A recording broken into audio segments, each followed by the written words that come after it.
Hello everyone. Been a while since I've done a review on anything. Today I'm going to do something a little different. I'm going to review some games instead of products.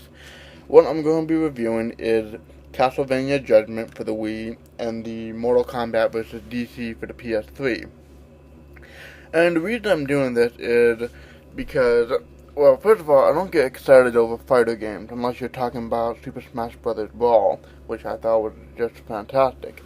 But after the letdown of Soul Calibur 4, I decided to give fighter games a break. But of course, being a hardcore Castlevania fan, I kind of had to pick up the fighter game coming out. Of course, being a Castlevania fan, I completely freaked out when I found out that instead of making a legitimate Castlevania game for the Wii, they made a fighter game.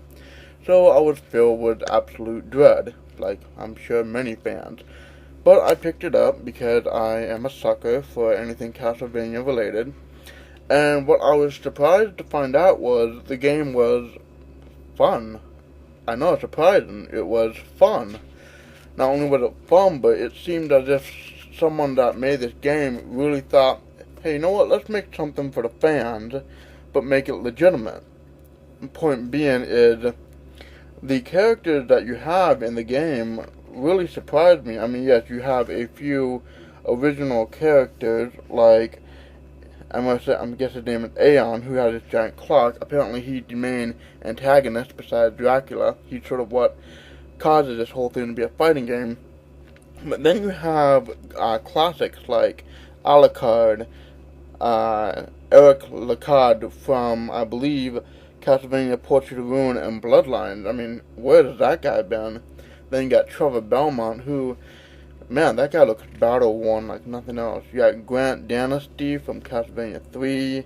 You have Golem, which is in one of the, I think the Rondo of Blood series, like one of the mini-bosses. But then very surprising for me is you have Shayona, Shayona, from the new Order of Ecclesia game. So it's like, the guys, when they were making the Castlevania Judgment, they really kept in mind what was going on, like with the DS title. Apart from that, apart from being an absolute fan service, it's a good fighter. The controls are nice. It's just plays out very well. My only real complaint, other than the fact that, you know, some people say the characters are well balanced, I say that freaking Eric Lacard just wails on you with that stupid spear so many times. Oh God, that hurt.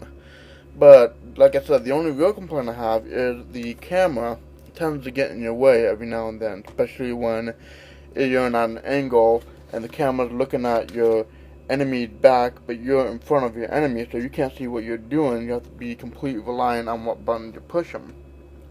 So, I mean, it's the only, oh yeah, other than that, the art style, like the costume that the characters are wearing, it looks very fetish-like, I guess, like kind of odd. But to me, that's fine. I mean, it's done by the same guy who did Death Note, very popular anime and manga series. But hey, we'll see. That's fine. I'm not gonna tear something apart just because the characters look kind of odd, and Trevor does look very badass.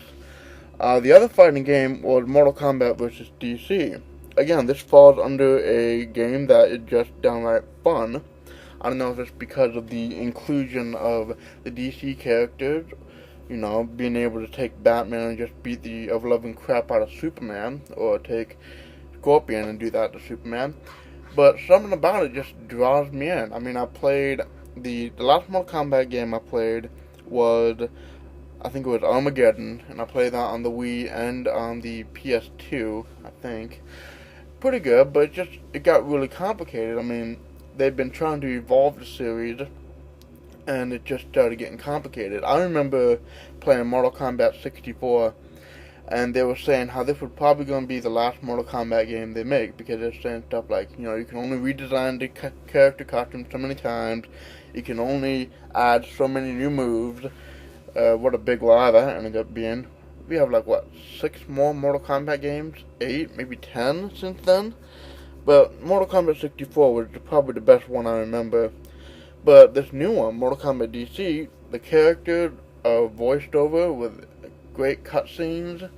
The controls are very that's the beauty of it. The controls you can just pick up and play. It's not like you have to study the move list, but at the same time it's not a button masher because every character has a slightly different mapping on the control. What's a fast punch for one character isn't a fast punch for another. And some characters are very fast and some are just very strong. There's like a real difference in how you fight them. And like I can't describe it. This just falls under the category of fun. This is something Soul Calibur 4 did not have. Don't get me wrong, Soul Calibur 4 was an okay game. It's just the story mode was completely lacking. It was a real letdown. It was more like a Star Wars fighting game that had Soul Calibur characters in it. I mean, one version you have Yoda, the other version you have Darth Vader. Both versions unlock the Apprentice, and then I think you download content, you can get the other character, Yoda or Vader, to fight what console you own. Make your own Star Wars fighting game. So basically, in closing, both games are great. I recommend renting, if not buying, both of them, if you like fighting games. But I don't know. Like I said, it's hard to describe. Both games are just fun. I haven't had this much fun with a fighting game since the original Super Smash Bros. Game on the 64. That was fun. So that's basically it. I recommend both games. They both get the highest marks. I mean, they're not Game of the Years, but they're definitely, like, especially in like an 8.5 on the 1 to 10 scale. That's it. I hope to have other reviews of other games or peripherals some other time. We'll see how this turns out. Hope everyone has a good day.